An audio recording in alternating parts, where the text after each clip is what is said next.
Hello, everybody. Today is Friday, September 27th, 2019.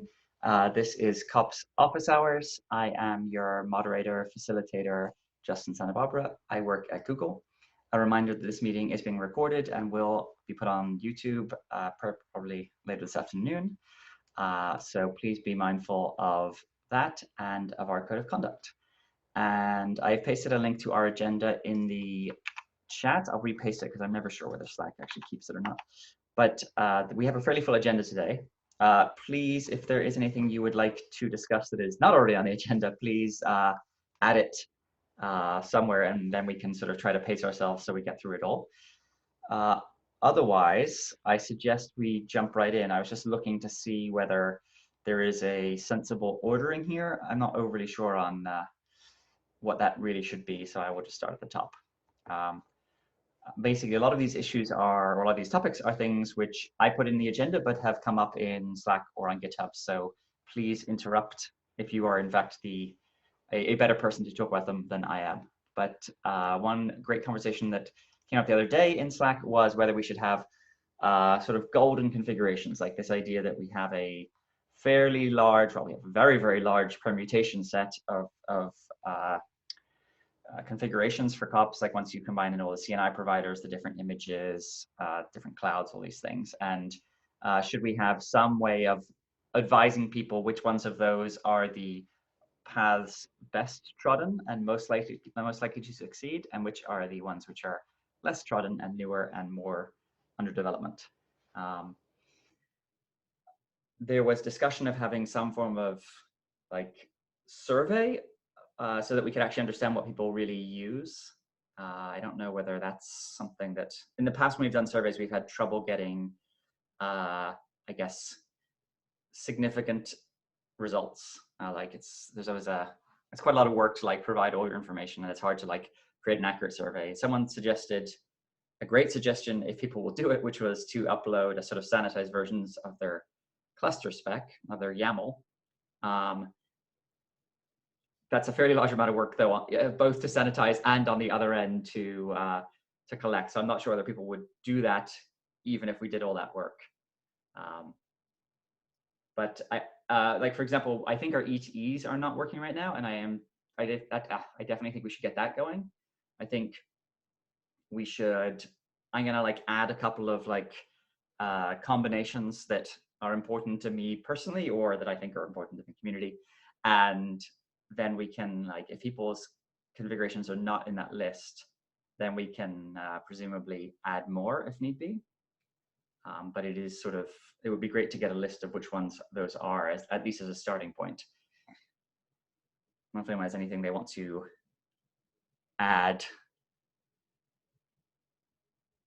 I was just going to say that, yeah, I agree with everything you just said. I mean, I know the CNCF does a couple surveys a year, that they have a bunch of data, but I don't know if, operating system or some of the things we care about as much are included in that. And it's definitely not kops specific in that sense. So yes. Yeah, it's a hard problem.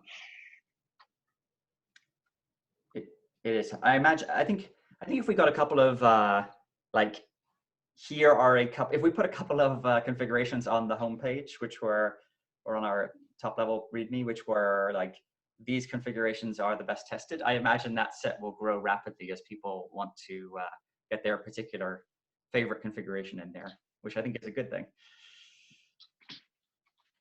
Totally. All right, well, let's keep going on the agenda. We can always come back to anything that, if anyone has any other thoughts on these things. Peter, I see you are here. You have a PR, which looks wonderful, to introduce static check, which is do you want to describe what it is? I don't know whether you're able to talk right now.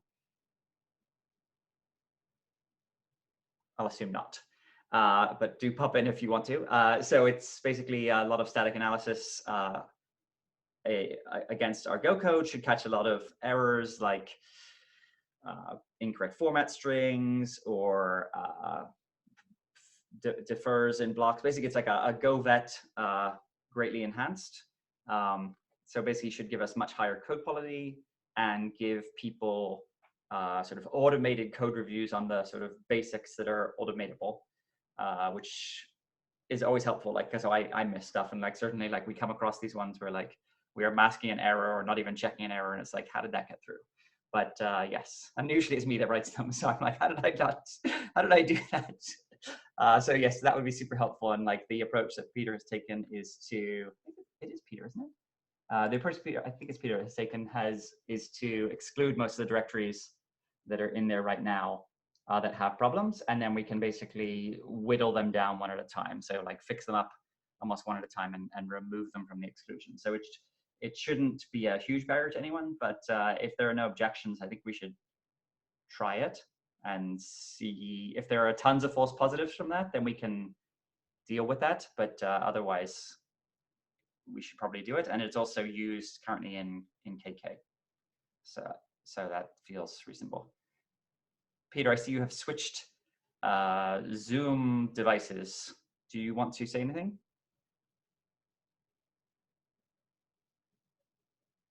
Okay, let's carry on. I was gonna real quick. Sorry, Dustin.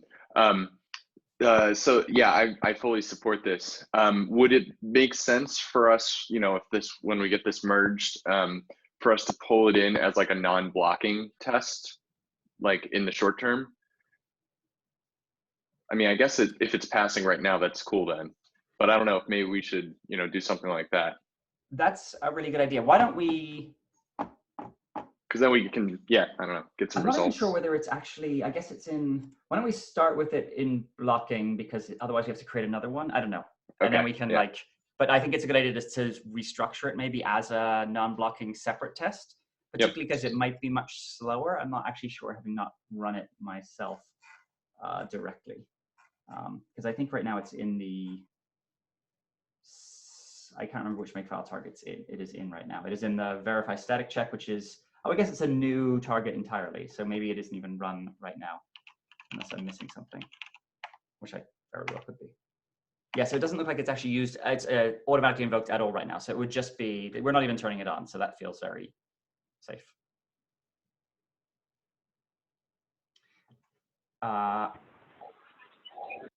Peter, did you want to? Yeah, I'll just add, static check, when I first ran it, it already discovered a few legitimate bugs. So that was definitely helpful. That's wonderful. How long does it take, out of interest? To run or to set up? Sorry, I imagine this took a long time to set up, but yes, how long did it take to run? Yes, it did. I'd say like maybe 30 seconds or so. Okay. Not too long. That's fine. Yeah. We can put that in an existing job once we're satisfied that it isn't giving us too many false positives. That's great. Thank you. Thanks for your work on that, Peter. That's great. Yeah, I'm sure it took much longer than 30 seconds, so thank you very much. Next on our agenda, how are we doing on time? We're doing okay. Next on our agenda, so this week, or this 2 week, we did not release 1.14.0 primarily because we had a little snafu with CentOS, where I guess CentOS did a new release and they have a slightly different package archival strategy than other OSs.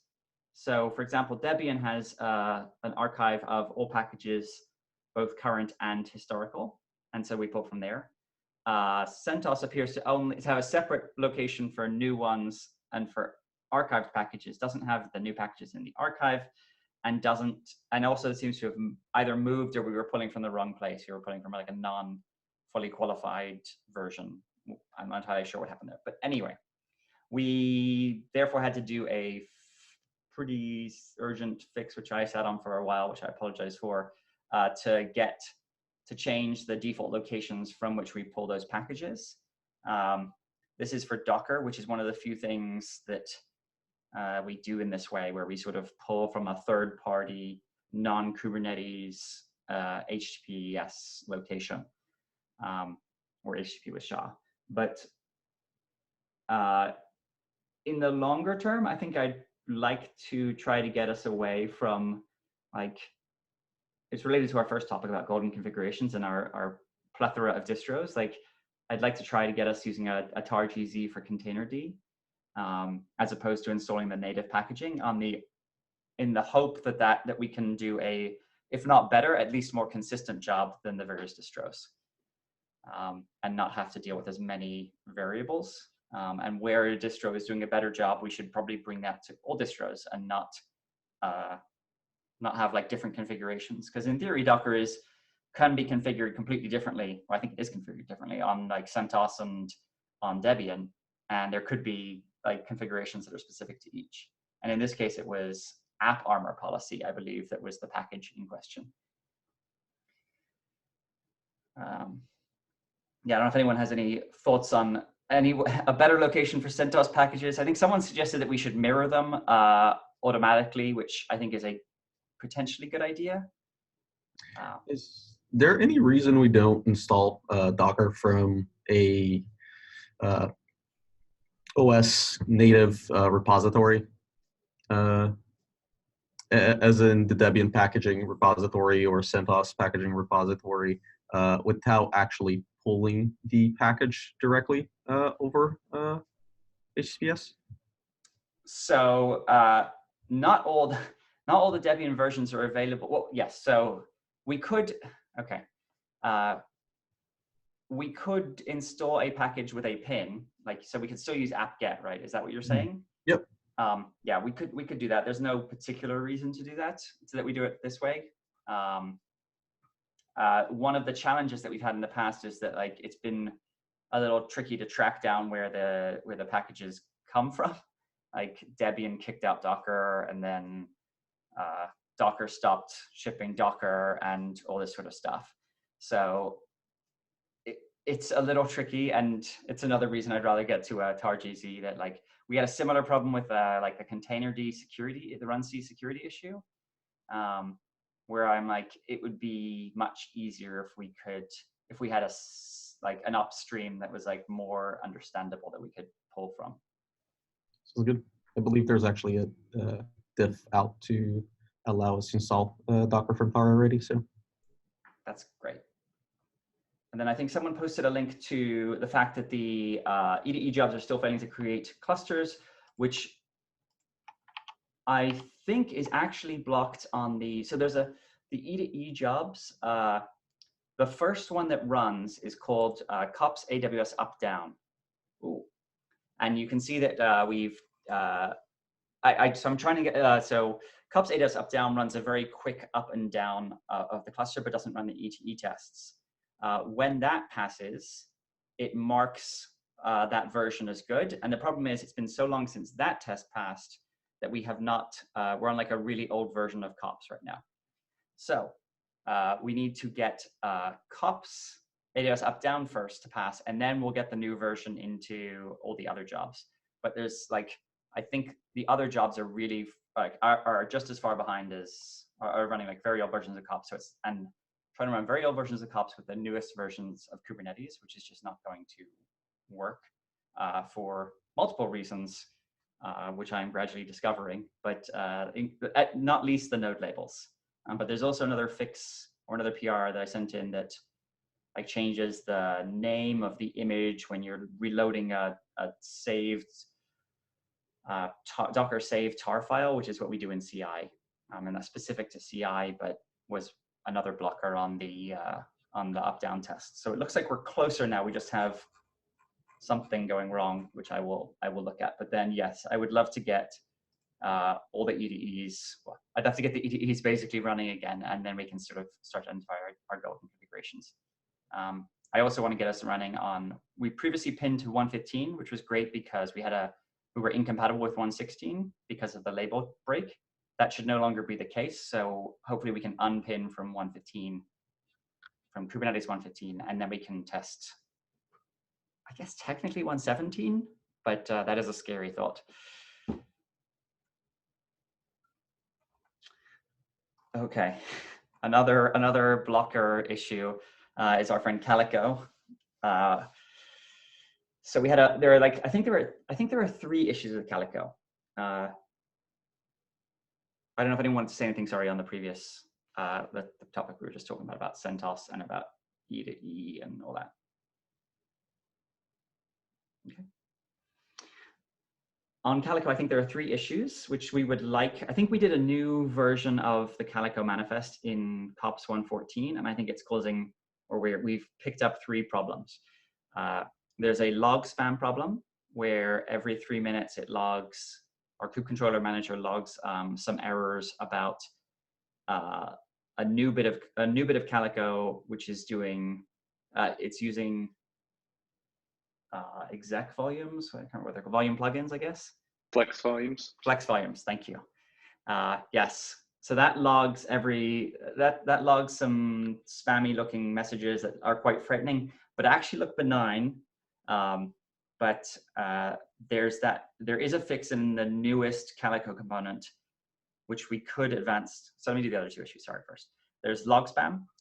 There are flex volume paths on the various OSs.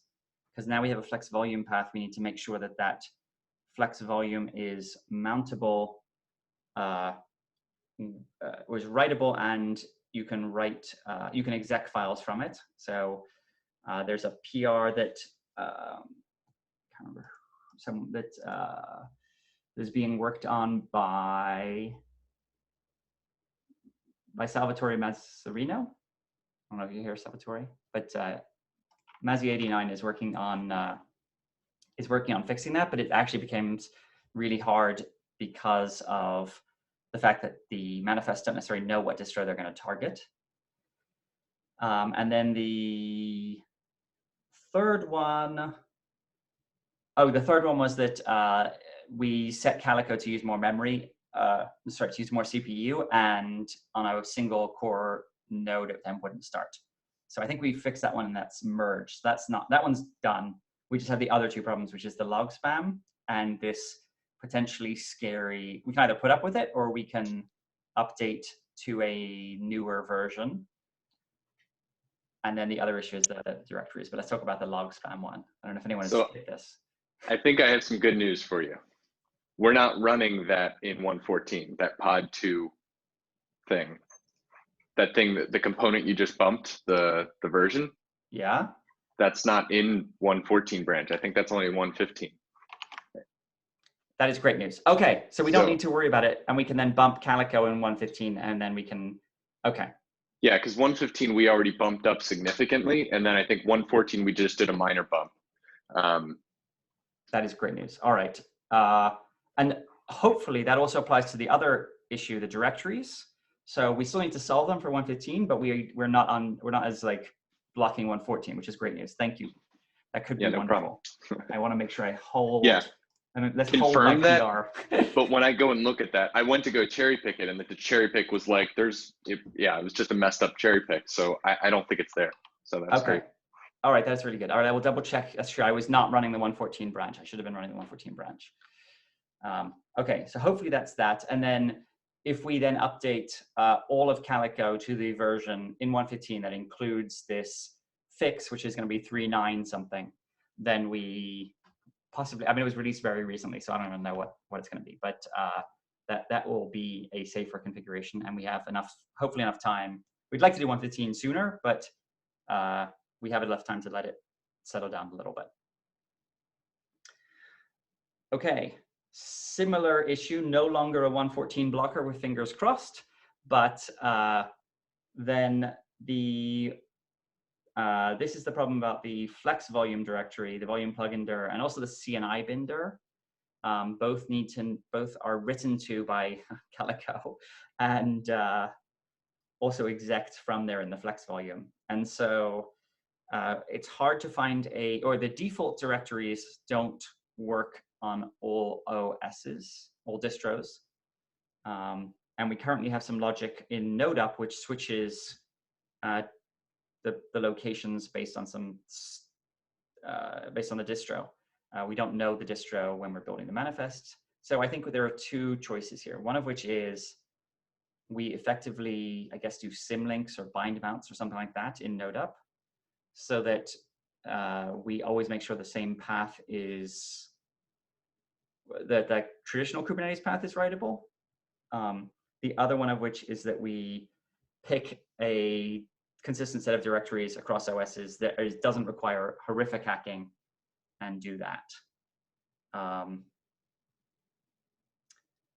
honestly, I don't know which one we can do better. It would be great if this is a 115 question, but I think regardless, we need to get the same directories available on all, or presenting on all distros, so that we can apply a manifest across all distros that looks the same.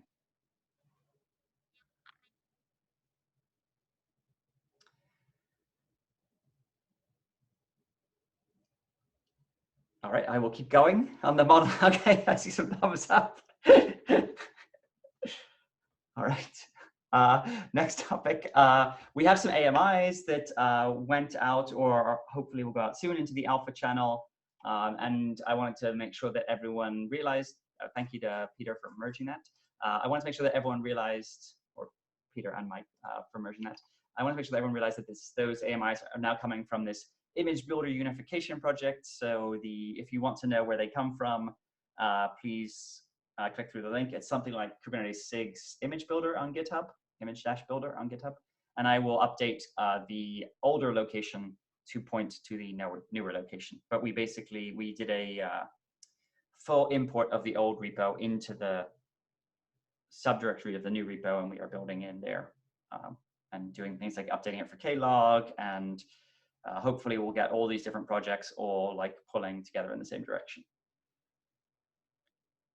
And we have AMIs for 115 now. There are currently I don't think there was any change in 115 versus 114, even on the Docker version. I think in 116, now that it's released, hopefully they have documented which Docker version they are using, and we can do a fairly big Docker bump, I guess, at this point. And then maybe containerd optionally in 117. We'll see how that goes. Mike, you can relieve me of my monologue duties. All right, that's what I'm here for. All right, so as you can see on the agenda over there, I've been working on the docs site and just doing some general docs cleanup. So if you look at that PR, it's it continues to grow a bit, but the main idea is to really get us an actual kops docs site rather than having people dig through the docs in our repo. You know, those are great, but you know, we have so many and they're so spread out. So I've been trying to kind of refactor them a bit and you know, kind of just start us with a site. Here, I'll actually share real quick. You can obviously click the link, but this is what we're looking at so far. I've tried to organize it a bit under, you know, some getting started, operations. Some of this still needs to be cleaned up even more, but I was really trying to just do a first major pass to kind of make this somewhat manageable so we can start publishing it and everything. So feel free to poke around. This is obviously just a temporary domain, but you know, I just wanted to have it kind of end-to-end working so I could show people, you know, a few of the options. So feel free to check this out, throw some thoughts on the PR. As for next steps, there's been a number of people that have put work into this over the past couple years, really, that, you know, PRs have come and gone. So thank you to everyone that has previously worked very hard on our docs. So I think next steps will be, I'm working on looking into getting us an actual official sub-project site. And I think, Justin, I saw your name in a few spots that you might have been involved in some of those requests in the past.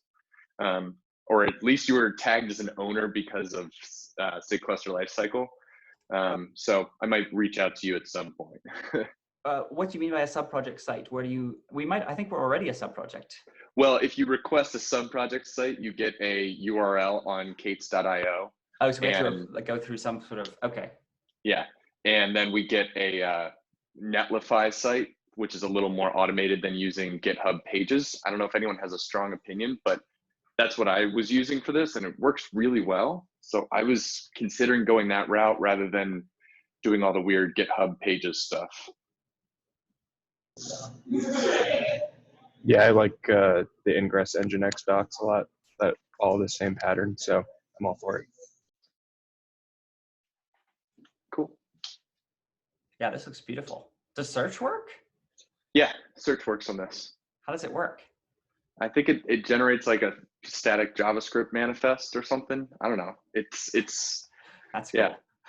Yeah, yeah. So it's pretty neat. I was also going to explore. It looks like the rest of like Kubernetes, and most official sub project sites. Ingress doesn't have an official sub project site, so it was trying to just figure out what the pattern is in the community. And most of them have actually gone with Hugo for their generation, but this uses make pages from Python. So I was just going to give it a shot just to see, comparatively, if we can match the community in some form, but still be our unique cop selves. So I'll keep everyone updated. Feel free to throw any comments on there. But I'm hoping maybe we'll get this merged in at some point soon, and then we can iterate on it. And then once it looks, relatively good, we can actually then start, pushing it as a. I think we'll make it public, but we won't promote it first, and get, then we can pass around that link, and then over time we'll start promoting that as our official doc site, in my mind. This looks amazing. Cool. Thanks. This is really good. Will this also let us do this like as part of we'll have to figure out how we tie it into the release strategy, right? Like we don't necessarily want new features showing up there. I know that's caused some people challenges in the past, but we want like typo fixes getting in there. So we'll figure it out. But yeah, this is amazing. And I think that's a little bit of using something like Netlify, that every time you make a PR, it'll generate a new site, so we can go check it and all that stuff. And at least Kubernetes KK, that's what they do to get their per version docs up, is they just have a separate Netlify site for each version they release. So I don't know. I was going to talk to them to figure out some of that, but yeah, I agree. I hate showing people that are on 112 the 114 features, or 115 features for that matter. So yeah, that's wonderful. This looks really great. Thanks for doing this, and thanks to everyone else as well that like did things along the way.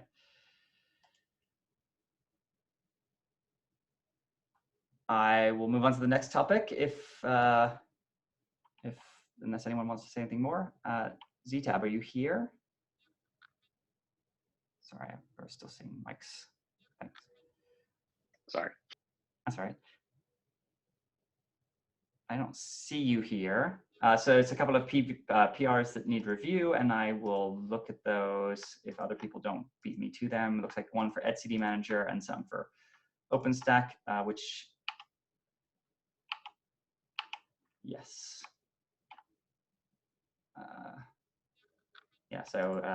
Jesse, I will take a look at those. The root CA one looks really interesting as well. I think that will be something that people like a lot.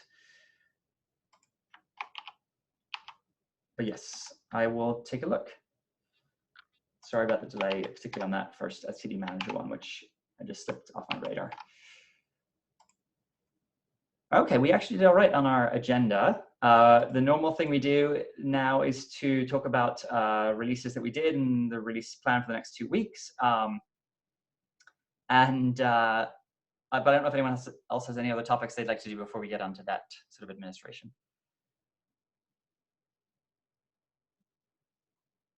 All right, well, we did in the past 2 weeks or 2 weeks-ish, the kops 113.1, 113.2 with CentOS fixes.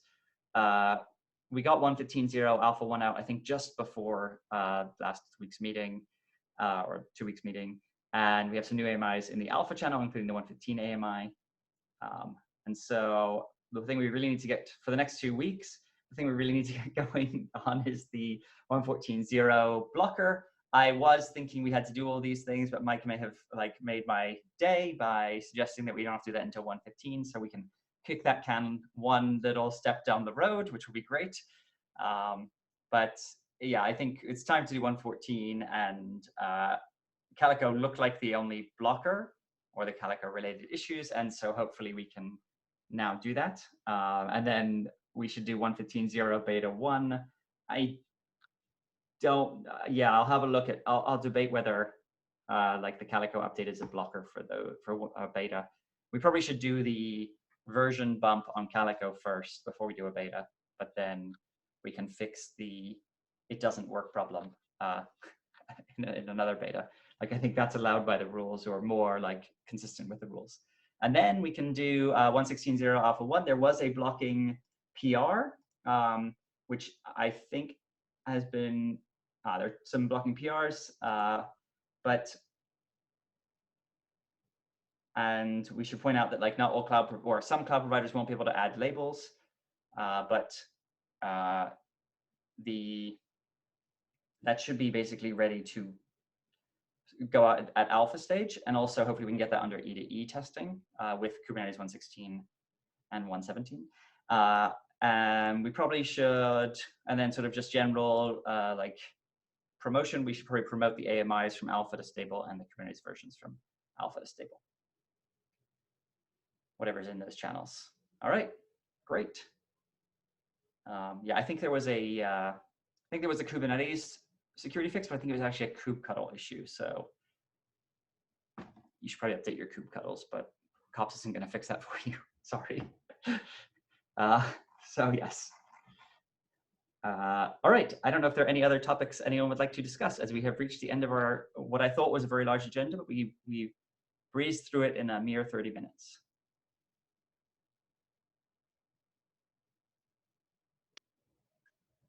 I thought I would mention real quick, just since there's a couple people on the call that I don't think we've had before on here. Just if you're curious what the features are in some of these releases that we're still working on, in that release plan, you can see a link to a Google spreadsheet, and that is our cherry pick tracker. And you will see a very long and aggressive list of PRs that we cherry pick back into our release branches. We've tried to keep up with it. But yeah, so just feel free to take a look if you're curious where things are. Some things we won't backport. Typically, we won't backport to like 1.13 unless we really, unless it's a critical fix, like the stuff we mentioned at the beginning of the call. But many things we've been backporting to 1.14 because they've been relatively small for the most part. Like fixes that it's like, well, it's actually really better we get that out now. But then typically things will go into master and then we'll cherry pick into 1.15, but we'll see how much more we do on that once 1.14 is out.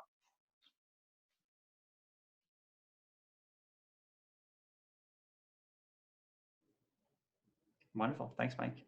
Rodrigo, were you going to say something? Or? I was just going to say thank you, Justin, for keeping up with all the releases. Looks like we're about to beat our trend, as you pointed out. This is very exciting. It will be great if we can get there. I'd like to say is I feel like this has been not me that has done this. I have occasionally pushed the release button, which I would like to make sure I am not the bottleneck. But big shout out to everyone actually on this call, particularly Mike and Rodrigo and Zitab, who have done wonderful jobs, and others of and Peter, you as well. Thank you. Just everyone on the call. I should name you each, but yes. It has been really great to get most of those cherry picks are not done by me. Most of the approvals are no longer done by me. So thank you for all of that. And yes, we will hopefully get onto the Kate's artifacts working group Kate's infra train, so that we may be able to release things without my having to push buttons, which would be great. Yes, exactly. We will at least I think there's a PR out there to add artifacts as another mirror, artifacts.kates.io as another mirror. So we'll have that. We'll gradually shift to that as the canonical location, and figure out how we actually decide who can and cannot push a button, which I think is actually probably going to be the hardest bit of all. So, but if we could get it to be just a button push, that will be a big step forwards.